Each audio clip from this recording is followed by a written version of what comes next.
What's up? What's up, y'all? How y'all doing? This is Giovanni the Guy, right? I'm calling you from Boss Up NYC TV, Boss Up NYC Radio, and BossUpNYC.com. Alright, so let me tell you why I'm talking to y'all today. 'Cause I know y'all busy, everybody's busy, we all got our thing to do, you feel me? But today I got something I want to really bring to your attention. Alright? I do this for real. Boss has been around for a long time. Now, truth be told, Boss has only been around for 4 years. Check this out. But I've been doing this for like 27 years. I'm not new to this shit. I'm not trying to do t-shirts. You feel me? I'm not trying to do like something so I can make a little side money. I don't do it. This is my corporation. This is my business. I started off with a company called Dime Piece. For those of y'all who old school, I started Dime Piece, all right? Now, then I moved to Black Beauty University. Then I went to Bad Bitch University. Then I went to Boss Entertainment, all right? Because everything a boss does is entertaining. The way I pay a bill is entertaining. The way I actually order pizza is entertaining. Everything about me is entertainment. Because I get it in. Now, I'm going to post some stuff over on Facebook, and basically I want y'all to see, I've been doing this for a long time, all right? I'm not some new kid. I know I look like I'm boyish or young and shit, but no, I've been doing this for a minute. 27 years. 27 years. I've been paying people for 27 years. I've been a boss for 27 years. I've been getting in for 27 years. Damn, it's a long time. This pandemic done brought me into some new shit.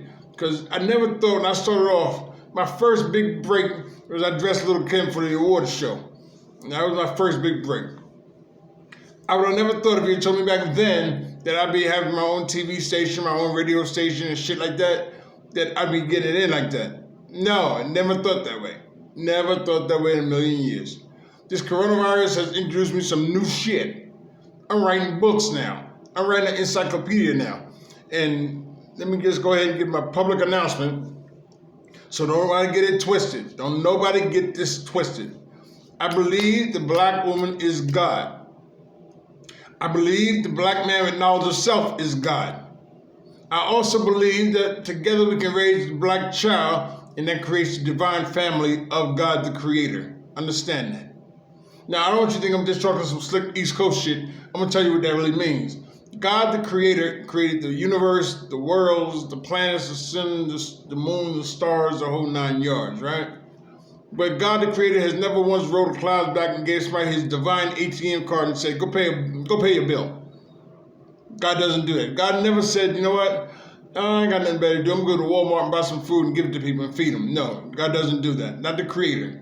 The Creator instructs his performers, God and goddesses, the performer, to do his bidding on this earth. That's how he rocks. So basically, I am a God because I'm obedient to my God the Creator. I believe in my God the Creator. I follow his lead. Even if I don't understand it, I'll do what he tells me to do. I know his voice. Understand me? I know his voice. So it's not a complication as to who's talking to me. No, I know his voice. I believe the black woman is divine. Divine. If you believe in God, you can believe in the black woman. And the reason I say a black woman is God, but the black man with knowledge of self is God, because the black woman is divine. But a black man, we must learn our place in society. We must learn how to develop, enhance, and refine the divinity within the black woman. We have to learn how to place her in an atmosphere and an environment where she can really be all that she was born to be. The inspiration of the black man with knowledge of self. She wasn't born to be a bitch. She's not a hoe. Let me say it again. Let me slow it down. She was not born to be a bitch. She wasn't born to be a hoe. She's not a slut, a skank, a thought, and all that. No. That's what happens when she's around men that have no knowledge of self. Knowledge of self refers to principles and purpose, to doctrines and ethics and morals and integrity and shit like that. That's knowledge of self. When you're righteous in what you do. But let me get back to the business. That's part of the Enhancement Academy, all right? Only the Enhancement Academy is going to get you to a point where you can really understand who you are on this planet, what time you are, what time you playing with, what time you going by, what time you living by. Now, I'm not going to lie to you. Like I said, I know I look boyish and young and shit, but let me tell you something. The lady in my life, can I keep it a buck? The lady in my life, she drives me fucking nuts, man. She stresses me the fuck out, alright? But even while she's doing her magic, while she's doing her science, let me tell you about the lady in my life. The lady in my life inspires me to do so many great things without even trying to inspire me. Her natural essence is inspirational. I value her. I value her. Am I saying that to, like, brownie points? I haven't mentioned her name. She knows who she is. Matter of fact, I'm gonna give her a crown. Let me slow this down. I'm gonna give her a crown. My brother is Aaron Hall from the group Guy. All right, the lead singer, platinum artist. I went on tour with him and Heavy D. All right, I went on East Coast shit. I'm an East Coast player for real. Now I say player, I mean player in the game of entertainment. I get it in for real. I got the first ever in life recording of 50 Cent. Curtis Jackson and Curtis was rapping. I'm not gonna call him Curtis. He goes by 50. So 50 was rapping to a song I produced. I produced music for Mary J. Blige. Long story short, I've been around this planet for a long time doing a lot of things. And just to throw some shit out at y'all, I know I look boyishly young. I'm proud of that shit. Because black don't crack. But check this out. I produce music for a lot of people. First of all, rest in peace, Prince Marky D. Prince Marky D, you're a bad dude, man. You're a legend in my mind for different reasons. You're a legend. But on some real shit, I was working with a guy named Corey Rooney. Corey Rooney was the one who produced music for Michael Jackson. And he produced music for Jeff Redd and Keith Sweat and Patti LaBelle, Regina Belle, and Jodeci. And he got his numbers in. Corey Rooney's a bad dude on the keys, man. Corey Rooney's a bad producer and a bad engineer. Matter of fact, he got to the point where he was the vice president of Sony Black Music. That's Corey Rooney. But long story short, I worked with him. And he put me in a position where I really appreciate it. He taught me a lot about the music industry. So long story short, right, what it came down to is this. Through him, I met Puff, because Puff was A&R at MCA Records, right? So I met Puff. So when I met Puff, don't pay attention, this shit goes off all the time. But when I met Puff, what it was is I was selling a song. I sold him some music. I wrote some songs for Puffy. I call him Puffy because I know him when he was Broke Sean. Broke Sean would always come to work with no money in his fucking pocket, right? And let me tell you, this is so funny. Broke Sean would always come to work with no money in his pocket. And he would always, around lunchtime, he would always, yo, can you buy me some lunch? Can you give me some lunch? So we'd always give him lunch, right? We'd always give him lunch. And we'd go down to this little bodega in New York. It's called Bodegas, like a local store that sold hot food and shit.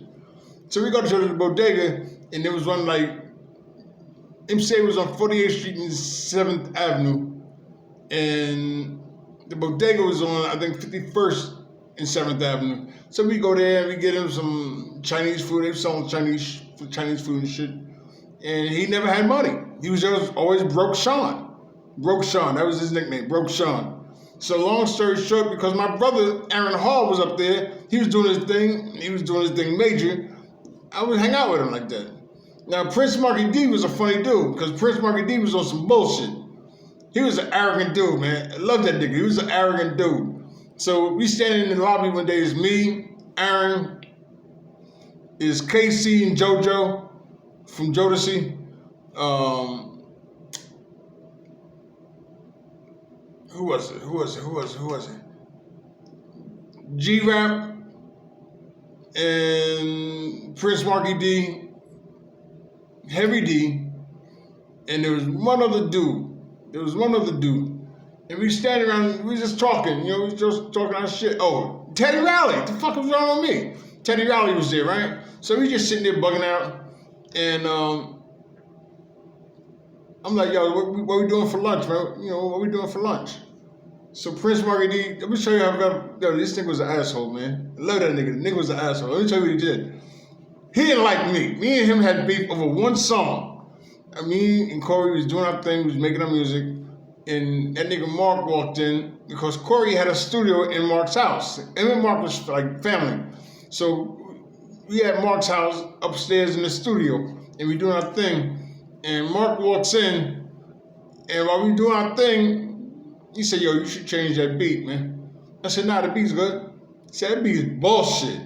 I said, what? Nigga, you ain't all that? Your music ain't all that? He said, yeah, you're right. My music's not all that, but I'm just a platinum artist. How about that?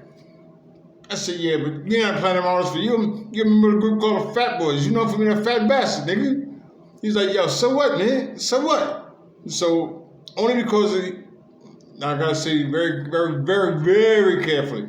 Only because he knew who I was fucking with in the streets. Understand me? He knew who the fuck I was fucking with in the streets. My right-hand man was Pop. I gotta mention his last name. My right-hand man name was Pop. Me and Pop rocked ever since we was 4 years old. So it wasn't like he was just gonna give me some rah-rah shit and it was gonna be over with. Now, Prince Marky D did bitch a lot of niggas. Prince Marky D did bitch a lot of niggas, man. He was a bully to the right ones.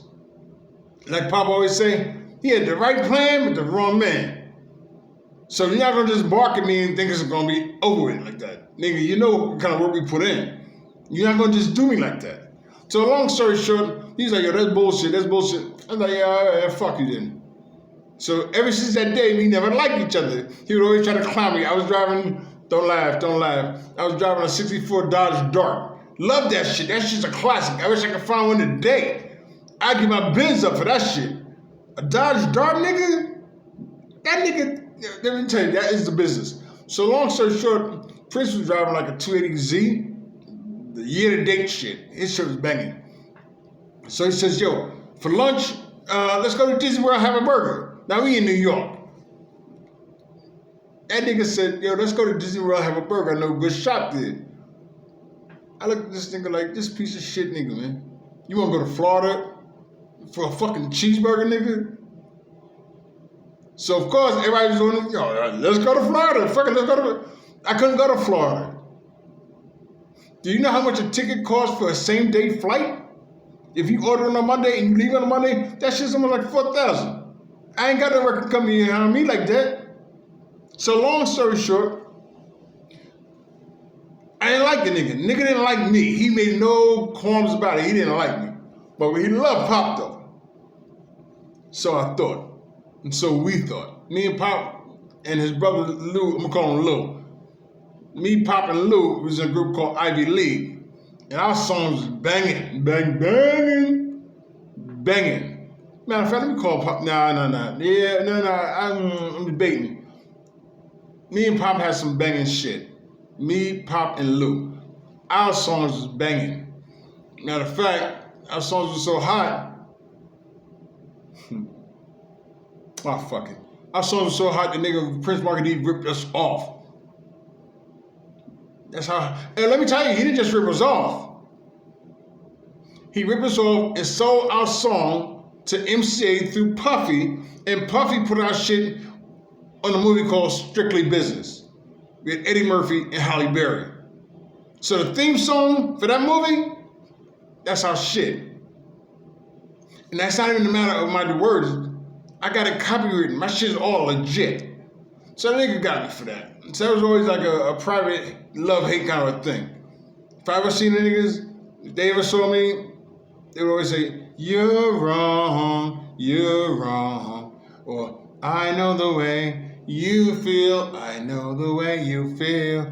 I know the way you feel is real. Long story short, they got us. So let me get back to the business. So what it comes down to is this, right?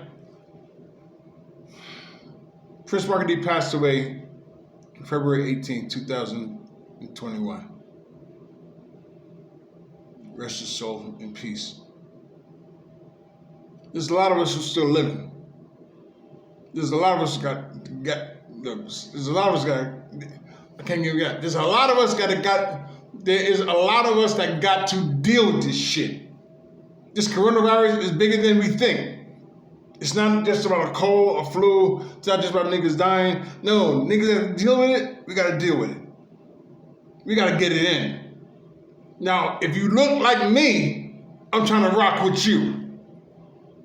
I'm not trying to be a United Nations. I'm not with that peacekeeping shit. I'm not with that Rainbow Coalition shit. I'm not with that. I've lived long enough to see that if you look like me, we need to rock together. If you look like me, we need to get it in. Why am I saying that? These are some hard times. Now, just for the record, I'm sorry I didn't say it earlier. Hello, Kenya. Hello, Egypt. Hello, Africa. Hello, Nigeria. Hello, Lagos. Hello, Rome. Hello, Greece. Hello, Italy. All my brothers over in Paris. What's up, Paris? Let me see. Where's this playing at? Basically, I'm in 198 countries. If I didn't mention your name, I apologize. I apologize. If I didn't mention your country, I apologize. But thank you for your love. Thank you for reaching out to a brother man. Listen, welcome to America. I'll probably come to you a lot sooner than you come to me. That's facts. So what I'm saying is this. There's a lot of us right now that are trying to get money. Don't try to get money. Try to fulfill your purpose. The reason why I'm saying that is because for real, what it comes down to is this.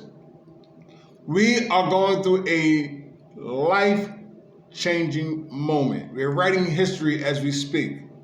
So the only thing you have to do is really find out what you trying to get a job for the next century? You trying to get a job for the next 50 years, for the next 25 years, next 20 years, next 12 and a half years? You trying to get a job? If you don't know how to do your own business, you don't know how to start a business, I can help you do that. I've been doing this, look man, I've been doing this for matter of fact, I've been doing it for like 3 decades.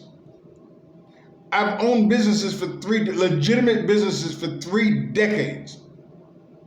I've been working with the government in terms of organizing my businesses and structuring my businesses and filing my businesses and benefiting from my businesses for 3 decades.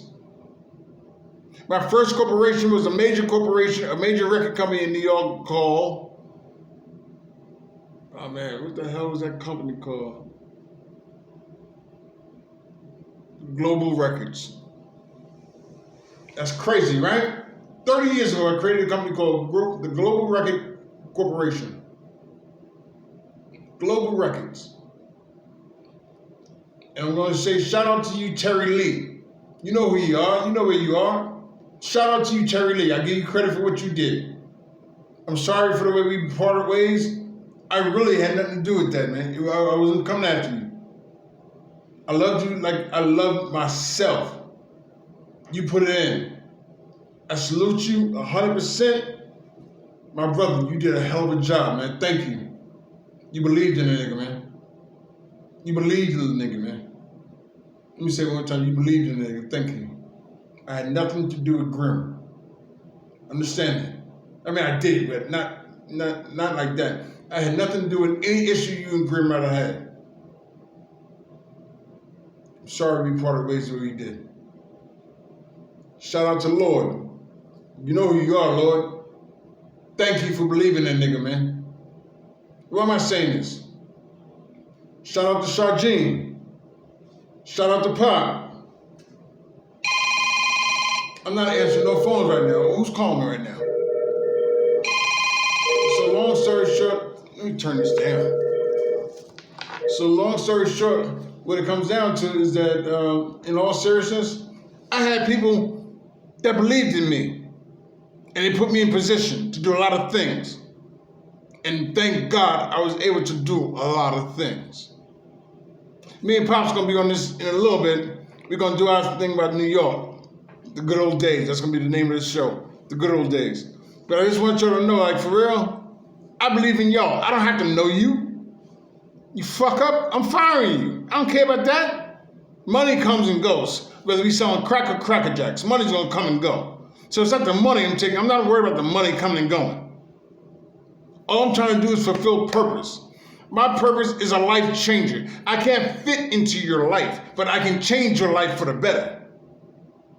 I don't know how to fit into your life, but I can change your life for the better. One of my mentors was Percy Sutton, a man who owned the Apollo Theater, a man who owned the Apollo Record Company, a man who owned WBLS, a product of the Apollo Company or Corporation. And the craziest thing he's known for is Showtime at the Apollo. That was my mentor. I lived with him for 2 years. Rest in peace, Lou Benson, for introducing me to him. I was talking to Pop the other day. Pop said Lou's still alive, but he's no longer in the public arena. So I dig it. But Lou, thank you very much, man. I can't reach you. I don't know how to get in touch with you, but thank you, man. I love the investment you made in me and Pop. You showed us what a black man could be, and we became all of that and then some. So thank you. So all I'm saying right now is like, there's another brother that I talked to a couple of months ago. His name is Pookie. And I haven't seen Pookie for almost 20 years. Pookie in Arizona, right? I haven't seen Pookie for almost 20 years. And the craziest thing is, about 20 years ago, Pookie was the number one entertainer on a stage of a show I produced right here in Phoenix, Arizona. And it's funny because Pookie couldn't rap. Pookie could not rap. But Pookie was the best entertainer on the stage. Pookie rapped almost as good as MC Hammer, okay? Almost as good as Hammer. And Hammer wasn't shit on the mic. But Hammer had a hell of a show. Hammer was a hell of an entertainer, you feel me? Hammer got that work in. So when he got the work in, he became Hammer. Pookie was a legend. Pookie got on stage, had 40 females doing their dancing, and everything was professional, everything was synchronized. Pookie was a god on the stage. After the show, people didn't like it. They felt that, for this reason, for that reason, et cetera, et cetera, et cetera, that it was some kind of, what they call it? Not a setup. A rig show or some kind of rig shit. But it wasn't that. Pookie was the greatest entertainer on the stage. Why am I saying that? We're still on stage. We're on the stage of life right now. Who's the greatest entertainer you know? Is it you?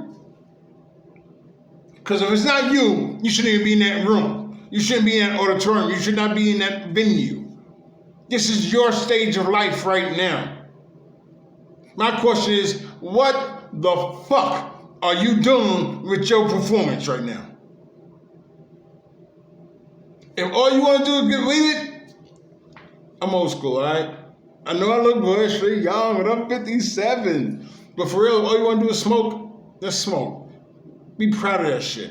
Yo, I smoke, and that's like when I was growing up, there was niggas that would say like, yo, I just want to give me an old go. I just want some old go. Matter of fact,